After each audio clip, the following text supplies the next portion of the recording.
근데 여러분은 이제 믿지 않으시겠지만 한때는 이 문학평론가라는 직업을 가진 사람들이 한국의 지식인 사회를 대표하던 시대가 있었어요. 물론 대중에게 영향을 미치던 시대도 있었고요. 1990년대 중반까지만 하더라도 한국 최고의 지식인이라고 하면은 문학평론가라고 이야기하던 시절이 있었습니다. 예를 들면 이어령, 김우창, 김윤식, 김현, 백낙청 뭐 이런 사람들 들어보셨나요? 유명한 문학평론가들이시거든요. 지금은 이제 근데 연배가 많이 드셨지만 이런 분들의 말씀이 지식인 사회, 이게 문학판만 그런 것이 아니라 심지어는 정치, 사회, 문화에 큰 영향을 미치던 적도 있어요. 왜냐하면 이 문학평론을 통해서 이분들이 세상을 보는 관점을 제시하기도 하고 시민들에게도 단지 책을 가이드하는 것을 넘어서서 그 책이 지향하는 어떤 윤리적인 관점, 세계관을 해석하기도 하고 그런 시대로 시민을 이끌고 가는 그런 시민의 교사 역할을 하기도 했던 거거든요. 또 문학평론가라고 하면 대단한 독서량을 기본적으로 바탕으로 하고 있기 때문에 글 읽기와 글쓰기, 요즘식으로 얘기하면 리터러시 분야의 최전선에 서 있는 현장의 리터러시 전문가들이죠. 문해력의 실전 고수들이라고도 할 수 있고 시민의 글 읽기 글쓰기의 어떤 교사 역할을 했던 적도 있다고 할 수 있습니다. 이김에 제가 대중적 영향이 컸던 뭐 지적 욕구를 지니고 있던 분들은 지금도 기억을 하시는 분들이 있는데 문학평론가 몇 분이 좀 떠올라요. 그래서 이런 시기에 이런 분들도 한번 생각해 볼 수 있지 않을까, 기억해 보시지 않을까. 몇 사람 제가 떠오르는 분을 좀 말씀드려보면 김윤식이라는 선생님이 계셨거든요. 이분은 소설평론의 대가였죠. 서울대 국문과 교수를 하시다가 돌아가셨는데 이분은 이제 한국 문화, 특히 해박한 어떤 지식, 또 독특한 자기 문체, 이분은 근데 본인이 평론가시긴 하셨지만 학술적 글쓰기 더 탤런트가 있었다고 보여요. 그래서 그런지 이 교수가 어떤 사람이 있냐에 따라 가지고 학과의 분위기가 좀 많이 좌우되는데 서울대 국문과는 현장 평론가가 나오기보다는 평론을 하셨던 분조차도 이렇게 굉장히 그 연구적 성격을 많이 가지고 계시다 보니까 그 연구자를 키우는 어떤 그런 분위기가 서울대 국문과에 굉장히 많았던 것으로 기억이 납니다. 비슷한 시기에 이 서울대 불문과에 김현이라는 평론가가 있었어요. 굉장히 유명하죠. 특히 이분들은 문청들에게 아주 큰 영향을 준 어, 선생님이에요. 지금 한강 세대의 그런 그 작가들이라고 한다면은 아마 이분을 모르는 분이 없고 이분에게 영향을 받지 않은 분이 없었을 거라고 생각합니다. 이 김현이라는 분이 세운 출판사가 문학과 지성사예요, 사실은. 어, 이분의 이제 글쓰기는 굉장히 섬세하고 또 작가들을 그 위에서 내려다보면서 우리가 비평하면 비평에 대한 선입관 자체가 뭐 작가들을 깐다 이런 생각을 가지고 있는데 그렇게 작가들을 비판하고 까는 그런 어떤 선입견을 만드는 그런 비평이 아니고 작가들의 친구, 아주 작가들을 리스펙했고 작가들을 늘 아주 친구처럼 생각했던 존경했던 그런 평론가예요. 이런 평론가에서 나오는 글이라고 하는 건 굉장히 친근한 그런 이제 글이 나오겠죠. 섬세하게. 이런 평론가의 이제 유형이 있는가 하면은 또 평론가 유형 중에는 백낙청 선생님 같은 평론가도 계십니다. 앞에 말씀드렸던 김현, 김윤식 이런 분들하고 이제 연배가 이제 비슷한 세대의 평론가인데 이런 평론가는 이 백낙청 평론가는 지금도 굉장히 그 활발한 그 사회적 발언도 하시고 창작과 비평, 창비를 세운 분이시죠.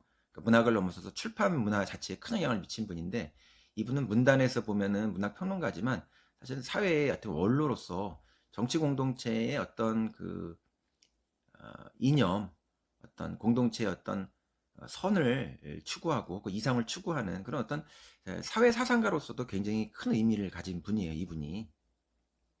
이건 왜냐하면 문학 평론가 중에는 독자에게 작가의 세계를 이렇게 가이드해주는 그런 평론을 쓰시는 분들도 계시지만 앞에 두 분이 이제 그런 형태의 유형이었다고 한다면 문학 작품이 가지고 있는 그런 어떤 관심, 예를 들면 한강의 문학 작품에 작별하지 않는다, 소년이 온다 이런 게 개인의 문제를 넘어서서 공동체의 어떤 역사적 트라우마를 다루고 있기 때문에 이런 역사적 문학이 관심을 가지고 있는 작가가 관심을 가지고 있는 그 역사적 트라우마 자체를 우리가 어떻게 치유하고 사회를 좀 더 낫게 만들 것인가 이런 데 관심을 가지고 있는 비평가들도 있거든요. 백낙천 선생이 이제 그런 비평가고 그래서 창작가 비평 그분이 만드신 창작가 비평 창비라고 하는 그룹은 그런 사회 공동체의 어떤 그 진화 진보 이런 데에 큰 관심을 갖고 그런 어떤 발언을 많이 한 그런 그룹이고 지금도 아주 건재하고 한국 출판계에 굉장히 중요한 역할을 하고 있는 출판사죠. 또 어떤 그 비평가가 있을까요? 어, 한국의 지식인 사회에서 옛날에 꽤 오래됐습니다. 한 10년도 더 된 것 같은데 지금 연배가 50대 이상, 50대 이상 된 그 장년층 이상에 된 그 대학의 교수들 이런 분들에게 당신에게 가장 지적 영향을 미친 평론가가 누구냐? 이렇게 문학평론가가 누구냐? 이렇게 질문을 했을 때 문학평론가를 물어본 게 아니라 당신에게 가장 지적 영향을 미친 한국의 지식인이 누구냐? 이런 질문을 하니까 김우창 평론가다 이렇게 대답을 한 그런 그 설문조사가 기억이 나요. 김우창 선생님은 고려대 영문과 교수를 하시다가 지금은 은퇴를 하셨는데 가히 동아시아를 대표하는 그 인문 지식인이라고 얘기할 정도로 아주 르네상스적 지식을 가지고 있는 분이죠. 이분은.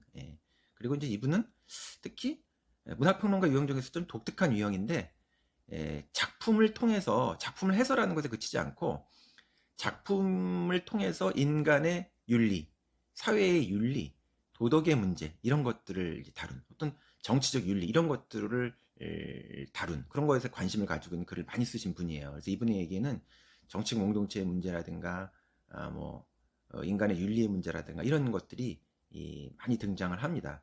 어떻게 보면 철학자 유형의 이제 문학 평론가라고 할 수 있어요. 앞에 백낙천 선생님하고도 좀 다르죠. 백낙천 선생님은 어떤 공동체의 어떤 실제적인 어떤 사회적 참여 여기다 실제로 이슈를 던지는 분이고 그래서 사회운동가의 그런 면모가 있어요. 이 백낙장 선생님은. 근데 김우창 선생님 같은 경우는 도덕 철학자, 윤리학자와 같은 그런 면모를 가지고 있는 지식인이었다고 할 수 있습니다.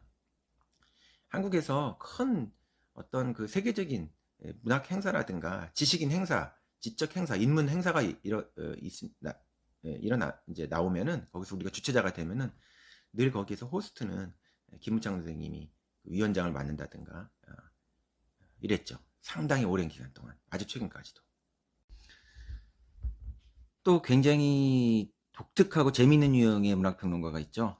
지금까지 말씀드렸던 문학평론가들이 뭐 문단, 작가 그리고 지적 독자들에게 이렇게 많이 알려진 분이라고 한다면은 이분은 문학을 특별하게 이렇게 뭐 관심이 있는 분이 아니다 하더라도 다 알고 있는 굉장히 유명한 대부분 이제 그 문학인을 넘어서서 문화인 과 같은 지금으로 보면 사실 예능인에 가까운 그런 문학평론가가 있으셨어요. 바로 이제 그 이어령 선생님이시죠. 이화여대 교수를 하셨었고 이분은 정말 박학다식하신데 이 박학다식이라고 하는 게 문학, 뭐 철학 이런 분야에만 한정된 것이 아니라 무슨 뭐 그 테크놀로지라든가 뭐 다른 뭐 대중문화라든가 뭐 스포츠라든가 별별 것에 다 관심을 가지고 계셨고 그 아주 굉장히 그 지식이 해박하셨어요. 게다가 그냥 지식만 해박한 게 아니라 그 지식을 통해서 이 삶을 어떻게 우리가 바라보고 발전시켜야 되는가라고 하는 굉장히 그 문명사적 그런 관점 같은 것들을 같이 가지고 있었던 분이거든요. 또 그 사용하신 언어 자체가 아주 톡톡 튀기 때문에 아주 그 대중의 언어로 대화하고 글을 쓰시는 데 굉장히 능했던 분이죠. 게다가 굉장히 이분이 이제 독특했던 점이 자신이 가지고 있는 그런 아이디어를 실제 현실로 이렇게 만들어내는 일종의 그 프로듀싱. 오늘날로 가면은 무슨 나영석 PD나 뭐 이런 사람처럼 그런 프로듀서로서의 능력도 굉장히 탁월하셨던 분이에요. 그래서 이분이 88 서울 올림픽 때 올림픽 개막전을 기획하는 총 감독을 하셨죠. 독특하죠. 게다가 프랑스의 문화 작가이면서 유명한 작가이면서 철학자였고 철학자였으면서 동시에 문화부 장관을 했던 장폴 사르트르처럼 이분도 한국의 초대 문화부 장관을 하셨습니다. 돌아가시기 1년 전쯤에 제가 비교적 그때 건강하셨었는데 나이는 좀 연세는 드셨어도 평창동 자택에 찾아뵈었던 일이 이제 기억이 나네요.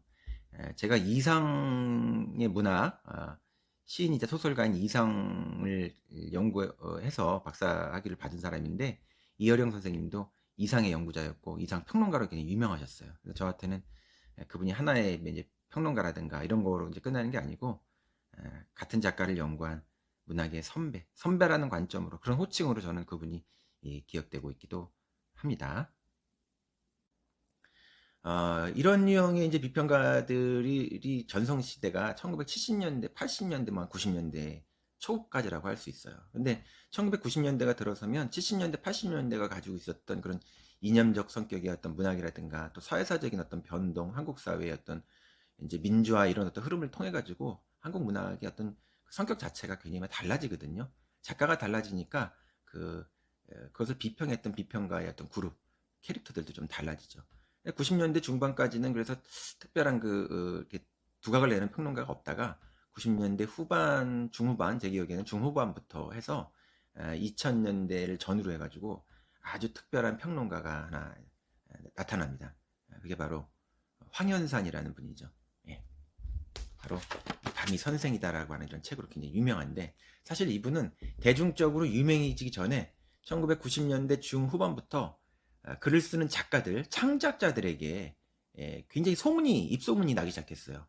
어떤 강의를 들었는데, 어떤 작가가 강의를 들었는데, 야, 이런 강의는 처음 들어봤다. 이렇게 섬세하게 문학 작품을 해석하는 강의는 처음 들어봤다. 나에 대해서 얘기하고 있는 어떤 강의인데 그 얘기가 나보다 훨씬 나 자신에 대해서 잘 알고 있는, 나를 어떻게 보면 가르쳐주고 나를 깨우쳐주는 그런 강의였다. 그리고 그분이 쓰셨던 글의 문장이 너무나 섬세하고 아름답고 위로해요. 깊이가 있고 품위가 있습니다. 그리고 또 작가들에 대한 엄청난 리스펙을 하고 있는 그런 형태의 글을 쓰셨어요. 그러니까 작가들에게 소문이 나기 시작했죠. 외국에서는 작가들의 작가, 작가들이 자신들의 작가라고 생각하는 그런 작가들이 있어요. 예를 들면 문학의 공간을 쓴 모리스 블랑쇼라든가 아르헨티나의 작가 보레스 같은 작가는 작가들이 자신들의 작가라고 여기는 그런 작가거든요. 황현사 선생님이 그런 작가들의 작가였던 그런 분이었어요. 보통 문학평론가하고 시인 소설가가 이렇게 만나면은 시인 소설가가 이제 문학평론가를 약간 농담 반 진담 반으로 이렇게 좀 조크를 주는 경우가 있습니다. 너는 뭐 시도 못 쓰고 소설도 못 쓰는데 이렇게 말이 많냐? 문학평론가 보고 이렇게 쪼크를 줘요. 그럼 문학평론가가 시인 소설가 보고 그러죠.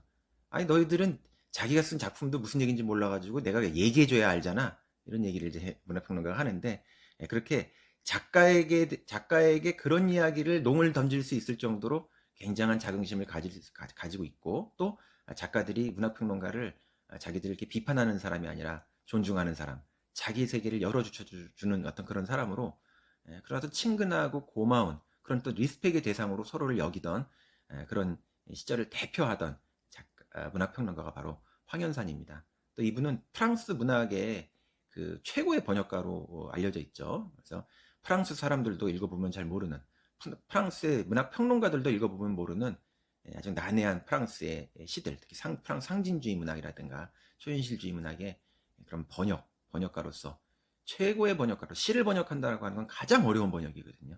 최고의 번역가로 인정받으셨던 분이죠. 그분이 2013년에 한 15년 동안 신문에 연재해서 모았던 칼럼을 묶어서 책을 냈습니다. 그게 바로 여기 나오는 밤이 선생이다. 밤이 선생이다. 낮이 선생이 아니라 밤이 선생이다. 라고 하는 유명한 책인데요. 이 책으로 작가들의 작가를 넘어서서 국민 작가가 되셨죠. 너무나 섬세하고 아름다운 문장, 깊이 있는 문장, 역사를 꿰뚫어보는 정말 그런 문장으로 글을 쓰셨고 근데 지금으로부터 약 만 4년 전에 돌아가셨습니다. 이분이 저에게는 아주 큰 영향을 미친 인생의 스승이셨고 실제로 저의 스승이기도 하셨는데 돌아가시기 전에는 제가 또 많이 모시고 다니면서 대화도 많이 하고 행사도 같이 하고 이런 역할도 해주셔가지고 저에게 특별한 인생의 진짜 하나의 그 추억이자 정말 은총 같은 그런 경험을 하게 된 이제 그런 시간이 있었는데요. 이분이 돌아가시던 때에 중앙일보에서 저보고 애도를 대신하는 그런 그 황현산의 세계에 대한 비평을 문학 원고 청탁을 했어요. 그때 제가 이분에 대해서 뭐라고 썼냐면 현대 한국어 문장으로 쓰여진 가장 사려 깊고 아름다운 문장을 쓰는 문장가, 이렇게 말씀을 드렸던 기억이 납니다. 지금도 인터넷에 쳐보면 그 글이 아마 있을 텐데요. 오늘 황현산의 밤이 선생이다. 한국 문학의 한강 덕분에 내린, 이 한강에 대해서도 이분이 돌아가시기 전에 그 트위터를 열심히 하셨는데 팔로워가 40만에 달했어요. 굉장히 소통을 많이 하셨죠. 젊은이들하고도 소통을 많이 하셨고 젊은 작가들에게도 아주 가장 어떤 친한 친구 같은 분이셨는데, 그때 채식주의자가 나온 지 얼마 안 됐는데 채식주의자에 대해서 사람들이 평론을 이 글에 대해서 많은 얘기를 하고 있지만 이게 굉장히 사려 깊고 깊이가 있는 페미니즘 문학 작품이다. 페미니즘의 교본이 될 수 있는 작품이다. 근데 그 얘기에 대해서는 하지 않고 있다. 이렇게 이제 얘기하셨던 얘기가 요즘 다시 또 화제가 되고 회자가 되더라고요. 눈 밝은 황현산 평론가. 한강이라고 하는 작가가 한국 문학에 지금 주고 있는, 한국 문화에 주고 있는 그 은총 때문에 아무도 관심을 기울여주지 않는 문학 평론가에 대해서 얘기를 하다가 그 알고리즘이 황현산의 밤이 선생이다 라고 하는 이 책의 소개에 이르기까지 했습니다. 이 책을 오늘 한번 읽어보시죠.